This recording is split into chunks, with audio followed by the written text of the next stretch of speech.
Hola muchachos, buenas tardes. Reciban un cordial saludo de acuerdo a lo acordado en las últimas sesiones. El día de hoy eh, dividiremos la sesión en una parte, digamos, autónoma de ustedes, que la idea es que vean este video y que previamente hayan leído tanto las lecturas auxiliares como las lecturas obligatorias. Después nos veremos por medio de la plataforma Zoom. Ahí volveré a hacer una breve explicación ya muy sucinta porque se supone que tienen que ver este video. E igual manera resolveré sus preguntas y avanzaremos sobre o profundizaremos sobre algunas cuestiones que no profundizar en este momento para de pronto hacerla más en la presencia de ustedes y así poder aclarar dudas. Recuerden que el día de hoy, esto también se los diré en la clase presencial, tienen que enviarme este taller máximo a la medianoche. Hasta el momento no he recibido ningún taller, supongo que ahorita cuando nos veamos me comentarán dudas o inquietudes que respecto tengan al mismo. ¿Listo? Entonces, la clase, según el temario, se divide en dos puntos.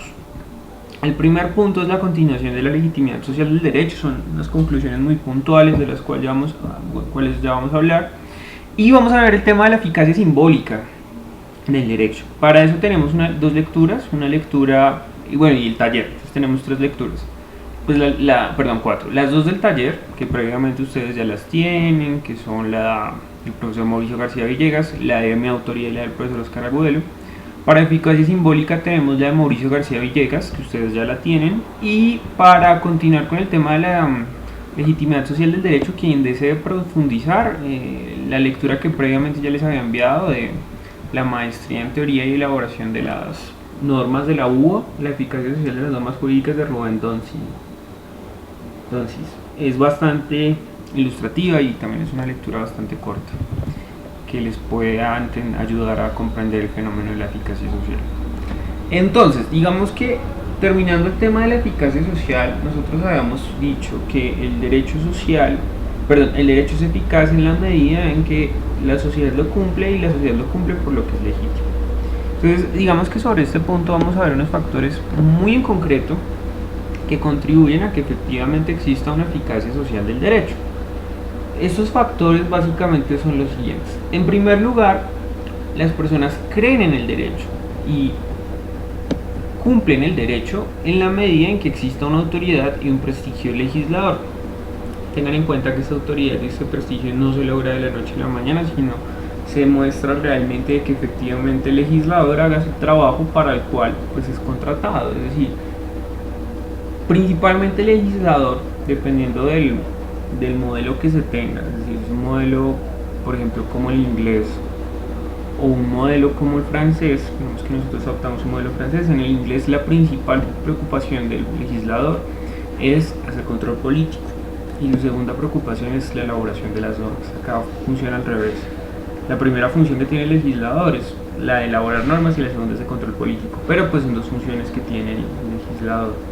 ¿A qué voy con esto? A que si las personas creen en el legislador, si ven que efectivamente está haciendo la labor de control político o en su defecto está haciendo realmente la labor de creación de normas y está creando normas realmente necesarias, útiles y eficaces a la sociedad, pues la gente va a creer en el legislador. Digamos que en Colombia no sucede esa situación porque hay una deslegitimidad del legislador. Digamos que ahí, volviendo al tema que ya hemos visto anteriormente del control de constitucionalidad, de ahí que se legitime el control de constitucionalidad por esa misma falencia del legislador. Entonces digamos que lo ideal sería que el legislador tuviera legitimidad, pero pues en Colombia es una situación bastante cuestionable. Cuando tengamos la sesión en un rato lo podemos profundizar sobre este tema. Segundo punto que contribuye a la eficacia social del derecho es que exista una sintonía del derecho con valores culturales.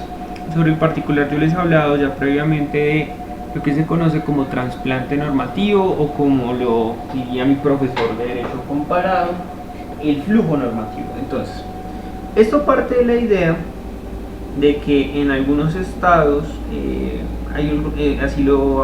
sobre Derecho Comparado, quienes quieran profundizar, hay algunas lecturas muy buenas de Daniel Bonilla. Daniel Bonilla es profesor de los Andes. Sobre el particular de Daniel Bonilla les recomiendo este libro, se llama así,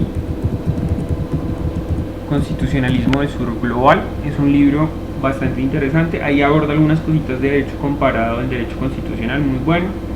Y les recomiendo un libro también sobre derecho comparado y también de teoría jurídica, de que si más no recuerdo, creo que ya les hablé en clase, que es la teoría impura del derecho de Diego López Medina. Este libro también se los recomiendo. Entonces, ¿qué pasa con el tema de los trasplantes normativos? Según el derecho comparado o el flujo normativo, hay algunos países, como lo llama Bonilla o lo llama López, países de producción y otros países de recepción. Entonces, los países de producción se encargan de producir teorías y los de recepción de copiarlas y adecuarlas. Yo les he dicho previamente que muchas veces casi siempre nuestro ordenamiento jurídico, el ordenamiento jurídico colombiano, es resultado de flujos normativos extranjeros que no necesariamente se adecuan a nuestra realidad. Les planteaba el ejemplo, incluso les mostré una lectura de legis de ámbito jurídico, para ser exactos, respecto al sistema de procedimiento penal colombiano, el cual es una copia del sistema penal acusatorio norteamericano. Esto es bastante, pragmático en la medida en que este sistema responde a otras realidades, a una realidad de common law en la cual el derecho es oral. Y digamos que la implementación en Colombia ha sido muy difícil por eso. Incluso yo les echaba el chiste que mis amigos penalistas no le dicen sistema penal acusatorio, sino sistema penal aplazatorio. Entonces, en tal sentido, cuando se vaya a hacer el trasplante normativo, porque es innegable que las culturas o las tradiciones jurídicas o los sistemas jurídicos hacen trasplante normativo, pues hay que hacerlo de tal manera que se adecue a valores culturales o a cuestiones de idiosincrasia. Sobre el particular, si quieren, podemos profundizar cuando nos veamos. El tercer punto o el tercer factor que contribuye a la eficacia social del derecho es que exista lo que el autor denomina una aplicación pragmática de las normas. Es decir, que yo, ciudadano, conozca las normas. ¿Qué pasa? Que en Colombia, y en el siguiente tema, la siguiente sesión, cuando veamos el tema de la superproducción normativa, se van a dar cuenta que el número de normas que profiere el legislador es exageradamente alto. En tal sentido, no sé si ustedes conocen la propuesta, si quieren les puedo remitir la entrevista cuando Antanas Mockus, bueno, lo de Mockus y el Senado ha sido una novela, pero cuando Mockus fue elegido senador, por allá en el 2018 por Alianza Verde, él obtuvo la votación más alta después de Álvaro Uribe como senador. Le hicieron una entrevista, el periodista Yamid Amat, les puedo pasar en la entrevista.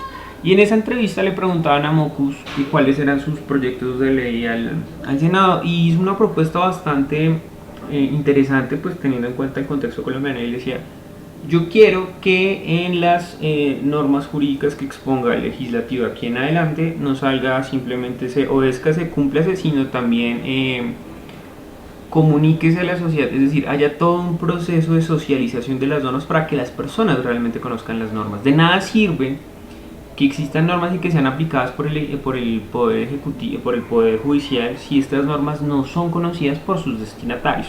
Entonces, en tal sentido es importante que las normas sean conocidas por sus ciudadanos. En Colombia no muchas veces pasa esto.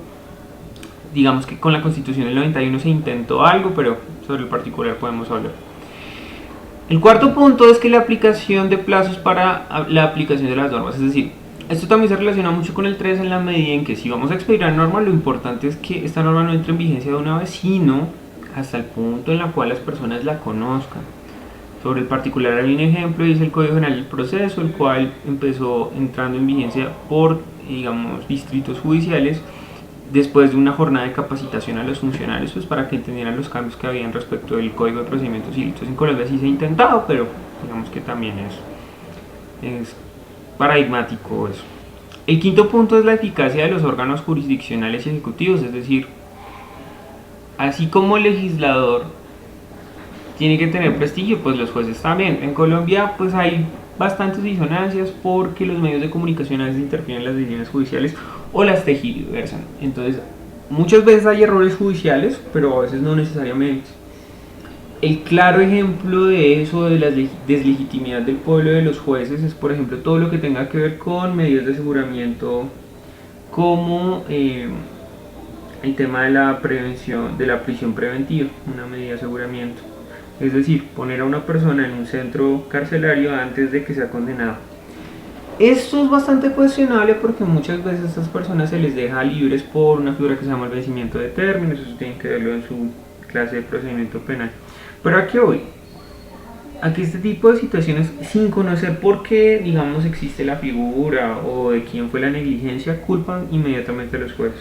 Y no necesariamente es así. Realmente la figura de vencimiento de términos es una sanción no al juez, es al fiscal, es una negligencia al fiscal, es decir, usted no fue capaz de hacer un escrito de acusación en determinado tiempo. Entonces también es importante conocer eso, pero los jueces también tienen que tener legitimidad. En Colombia algunos los tienen, otros no. Por ejemplo, acá los jueces constitucionales tienen una legitimidad amplísima por el tema de las tutelas, pero otros no. El juez penal en Colombia no tiene legitimidad, entonces es bastante, digamos, paradigmático. Y el sexto punto es que existe una protección a derechos fundamentales. Ningún Estado puede pretender ser eficaz y legítimo si no está protegiendo derechos fundamentales. Entonces, digamos, también sería una legitimidad muy a la Weber, ¿no? Una legitimidad racional. Hay otra sección y es cómo hacer que el sistema sea eficaz. Uno, pues digamos que está lo que ya hablamos previamente, es decir, socializar las normas jurídicas, es un tema interesante. Dos, que se relaciona mucho con el conocimiento del derecho, pero el conocimiento del derecho no solo de los ciudadanos en general, como ya lo habíamos, sino también a los abogados. Hay abogados que a veces aplican normas que no están vigentes, por ejemplo, aún hay abogados que hacen juicios de sucesión, porque una vez supe de un caso de un abogado que había hecho un juicio de sucesión con las normas del Código de Procedimiento Civil, sabiendo que está en vigencia el Código General del Proceso. Y esta situación fue hace como unos 4 años, entonces no fue hace tantos. Y también que los operadores judiciales conozcan la ley. A veces hay jueces que no aplican las leyes vigentes. Esta situación, si el derecho quiere ser legítimo, no puede seguir pasando. El tercer punto es que debe haber una aceptación del derecho, o sea, el derecho debe responder a reclamos sociales y la sociedad se adherir a las normas. Pero esto es muy importante en la medida en que las normas deberían responder a circunstancias sociales, no a otro tipo de cuestiones. Sobre el particular podemos profundizar. El cuarto punto, el cual se relaciona mucho con el tercero, es que existe una participación de la ciudadanía en la elaboración de las normas, es decir, que el querer cultural o el querer social haga parte del sistema. A veces pasa en Colombia, a veces no. Y finalmente que exista una protección y promoción de las normas, es decir, que si alguien no está cumpliendo una norma y esta norma impone una sanción, que efectivamente esa persona sea sancionada. Situación, y no simplemente que sea sancionado, sino que cumpla esa sanción. Digamos que también se relaciona mucho con la eficacia como cumplimiento, ¿no? O sea, estos temas son van de la mano, entonces por favor traten de hacer ese tipo de relaciones. Hay otros tipos, hay una serie que se denominan presupuestos instrumentales, los cuales motivan a las personas a obedecer el derecho, y de esta manera que el derecho sea legítimo y por lo tanto eficaz. O hay una serie de factores que motivan a las personas a no obedecer el derecho, a hacerlo ineficaz y a hacerlo ilegítimo. Por ejemplo, el primer factor que desmotiva a los ciudadanos es la no completitud del sistema, es decir, que las normas que existen sean insuficientes. Digamos que sobre el particular, esto ya no es de sociología jurídica, pero hay que entender que a veces no todos los casos están regulados por normas. De ahí que exista el término de lagunas jurídicas o lagunas normativas, pero esto no implica que no haya cómo solucionar las lagunas. Entonces digamos que el problema de las lagunas es un problema de técnica legislativa y digamos que falta de acción del legislador de no contemplar determinados fenómenos, pero eso no implica que por medio de la función judicial no sea posible completar el sistema. Entonces, por ejemplo, que Kelsen hablaba de la analogía. La analogía es cuando ustedes cogen una norma que se parece mucho a una y la aplican a otra norma. El ejemplo clásico es las capitulaciones matrimoniales. Estas capitulaciones están reguladas una vez a la Corte Suprema de Justicia o en la jurisdicción civil familia, como civil familia, porque bueno, es otro comentario. A la jurisdicción competente le llegó el caso de si las capitulaciones eran aplicables a una unión marital de hecho, entendida una sociedad patrimonial. La respuesta de la Corte fue sí. Hizo una analogía, la Corte Suprema de Justicia hizo una analogía y por medio de la analogía aplicó una figura a una institución del matrimonio a la institución de la unión marital de hecho, que se parece mucho, es la analogía, así se pueden llenar las lagunas. Hay otros métodos, sobre el particular podemos hablar.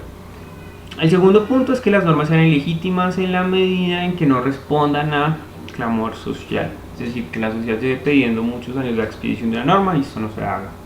El tercer punto es que existan normas arcaicas, ya lo vimos, por ejemplo, no es posible y no es aceptable en un Estado que pretende ser legítimo y eficaz socialmente que existan normas vigentes como la que vimos de las palomas y de las abejas en el Código Civil.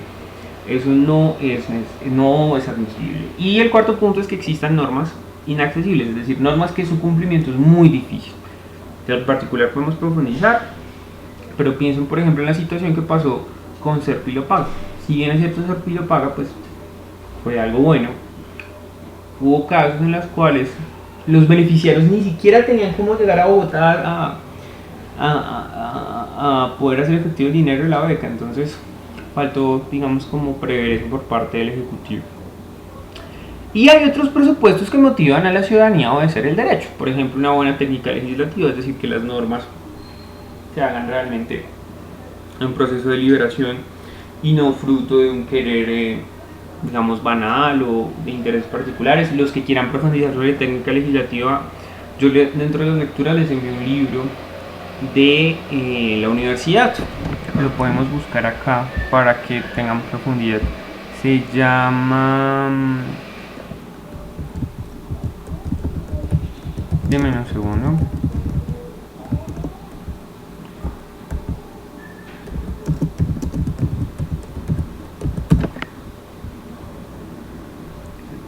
Este es el libro, se llama La pregunta por el método, es de la universidad, yo se los envié a sus correos, es un libro que es de consulta abierta, y en este libro, en el cual les voy a abrir, hay un capítulo de un profesor, no sé si algunos de ustedes han visto clase con él, bueno, todo el libro es supremamente recomendado, pero el capítulo en concreto que les quiero recomendar es del profesor Manuel Prieto, el cual habla de metodología y método de la ciencia legislativa, capítulo 5, permítanme irme allá. Este libro es bastante, este capítulo es bastante, todo el libro es buenísimo, pero este libro es bastante interesante porque muestra cómo se deberían legislar de acuerdo a lo que se denomina la metodología de la ciencia legislativa, y de ahí hay todos unos pasos de cuál debería ser los pasos que debería cumplir una norma para ser norma. No necesariamente se cumple, pero es muy interesante analizar. Eso se llama ciencia legislativa, hay otros textos de Atienza y demás, pero el profesor Prieto es muy bueno, súper recomendado.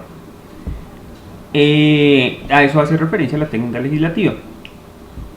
También es bueno que las normas respondan a razones jurídicas y a razones políticas, es decir, la legitimidad de las normas entendidas como el consenso, el querer social se haga norma, y razones sociales y culturales. En tal sentido es necesario educar a las personas, que las personas conozcan las normas, y si vamos a hacer trasplantes normativos, que realmente muchas veces hay que hacerlos, cuando por ejemplo el país no produce mucho, como es el caso de Colombia, aunque la producción, digamos, la invención teórica en Colombia ha aumentado considerablemente. En el libro de Daniel Bonilla está, de hecho Daniel Bonilla defiende algunas teorías propias de Colombia que son llamativas a nivel mundial.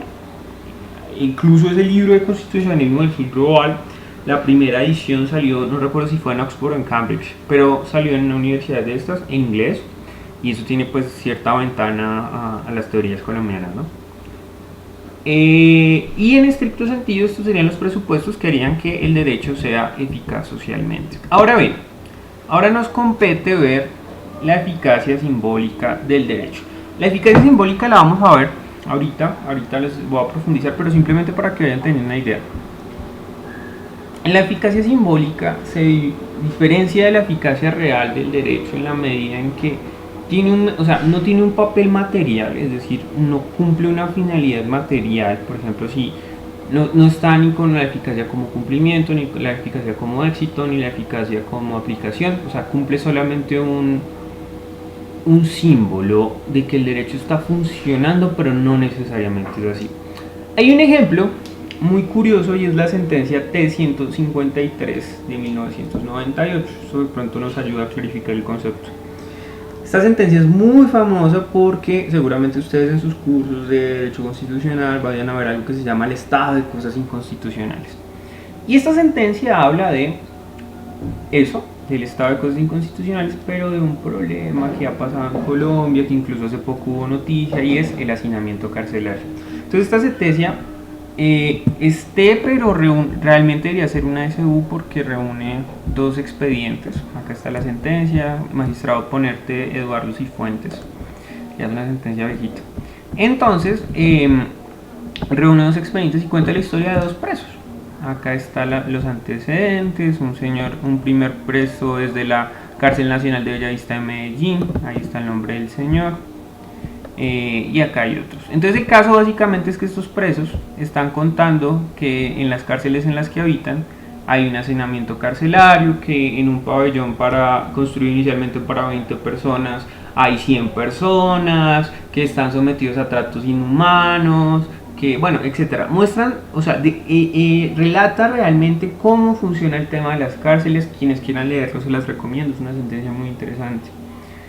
Y la corte empieza a hacer un análisis y dice, sí, efectivamente estos señores tienen razón. Pero entonces lo curioso de esta sentencia, y por eso para algunos es un ejemplo de eficacia simbólica, es que la corte como tal ordena muchas cosas, ordena la construcción de cárceles, ordena demasiado cosas, pero al final, digamos, como la petición de los señores pues no se atendía, porque ellos lo que querían era ser trasladados a otra cárcel. Entonces lo curioso es que dice revocar las sentencias proferidas por de las cuales se necesitaron las solicitudes de tutelas interpuestas por Manuel Duque y John Jairo Hernández y otros. En lugar se considera el amparo solicitado, pero no está diciendo efectivamente usted tiene que ir a otra cárcel, sino ordenas al IMPEC y a las otras, digamos, como entidades, como el ministerio y demás, hacer toda una construcción de cárceles, digamos, cómo va a empezar a mejorar la dignidad de los reclusos. Entonces tiene un efecto simbólico, porque si bien es cierto, al señor puede que sí o puede que no se le haya solucionado su situación en concreto, pues cumple un efecto simbólico en la medida en que miren toda la situación que trajo. Ahora bien, puede que sí, efectivamente se construyeron más cárceles, pero pues la situación carcelaria pues sigue siendo bastante nefasta en Colombia. Tengan en cuenta lo que pasó, no recuerdo si fue la semana pasada, de que algunos presos se intentaron fugar y que eso volvió a destapar, pero digamos que eso es un problema sin fin. Lo que pasa es que el tema de las cárceles en Colombia no funciona, o hay quienes cuando están en su consultorio jurídico hay un módulo de un satélite de sistema penitenciario. Ahí la idea es que ustedes vayan a las cárceles, no recuerdo si era la Modelo o la Picota, la que la universidad tiene convenio, y atiendan reclusos. Quien los quiera hacer y quien le guste el tema es muy interesante, pero pues ir a una cárcel no es para todo el mundo. Entonces, ¿cuál es el problema de las cárceles en Colombia? Que las cárceles en Colombia no están construidas en la medida de la resocialización. Sobre cuando vamos un poco de la sociología del derecho penal podemos profundizar, pero de una vez les adelanto. En otros países, por ejemplo, hay sistemas penitenciarios. Estos sistemas penitenciarios atienden a la gravedad del delito. En Colombia, cualquier delito va penalizado a una cárcel, o va a parar a una persona en una cárcel común y silvestre, no hay cárceles especiales. Entonces, por ejemplo, yo tenía un profesor que decía, imaginen por alguna razón, no estoy diciendo que esto pase, que en Colombia vaya un inocente a la cárcel. Este inocente sale con un máster en extorsión, y efectivamente sí, porque las cárceles en Colombia no, o sea, si bien es cierto hay unos programas, pero esos programas son incipientes, no hay modelos de resocialización. Entonces en otros sistemas hay tres tipos de sistemas carcelarios. Uno se llama un sistema abierto, otro semicerrado y uno cerrado. Los abiertos son para delitos leves o personas que por primera vez cometen un delito. Entonces se les permite ir a trabajar en las cárceles, o muchas veces son como centros de que usted vaya a la cárcel de vez en cuando. Pero digamos más enfocados a, mire, si usted comete un delito va a pasar al sistema semicerrado. Ya en el sistema semicerrado ya es para delitos más graves o para reincidentes. La cuestión ya es un poco más, digamos, más fuerte, entonces se les hace labor comunitaria y demás, o sea, muy enfocado hacia la resocialización. Y ya el tercer modelo son cárceles de máxima seguridad, donde cual película gringa no entra a la luz. Y ya son, digamos, ustedes ven que en esas cárceles de las películas gringas, por lo general van personas que o son asesinos o que ya han cometido demasiados delitos, que son personas que ya tienen residencia, o criminales, digamos, ya como profesión. Pero digamos que son conscientes de que esas personas por lo general tienen o pena de muerte o cadena perpetua, o las penas ya son muy altas, entonces son sinceras de que las personas no se van a resocializar. La cuestión es que no todos los criminales o no todas las personas que cometen un delito están en la capacidad de resocializarse, y esto puede deberse a problemas psicológicos. Por ejemplo, hay estudios que afirman que en el caso de Garavito ya no se va a resocializar. Pero hay otras personas que cuando cometen un delito por primera vez, piensen en un delito de hurto, pues sí tienen la capacidad de resocializarse en la medida en que el Estado les dé oportunidades, pero pues todo esto implica un gran músculo financiero por parte del Estado en que tendrá que invertir. Tendrá que invertir en educación, tendrá que invertir en programas de resocialización para los presos, pero pues es algo muy complicado. Y en estricto sentido esa sería la eficacia simbólica. Ahora bien, hay modelos teóricos, está el modelo, la eficacia enunciativa, que dice que son normas que no logran nada, que están los modelos de la eficacia performativa, convencional, de selección o aprendizaje, está la eficacia argumentativa, está la eficacia sustancial. Sobre estas ya vamos a profundizar, quiero profundizar un poco más en la lectura para ver si leyeron, en la sesión presencial para ver si leyeron, porque vi que algunos ya tenían preguntas, y si no, pues profundizar en el tema y con ustedes irlos explicando uno a uno. Pero entiendan eso, son normas que no cumplen, digamos, como una eficacia real, sino simplemente es un símbolo. Entonces, muchachos, ya les voy a remitir esto, también les voy a remitir estas diapositivas y nos vemos, como les dije, creo que les dije a las 3 de la tarde, si no estoy mal, entonces ahí tienen un buen tiempito para ver el video. Por favor, si tienen preguntas del taller, aprovechen la sesión de ahorita, ¿listo? Ya nos vemos, muchachos, que estén bien.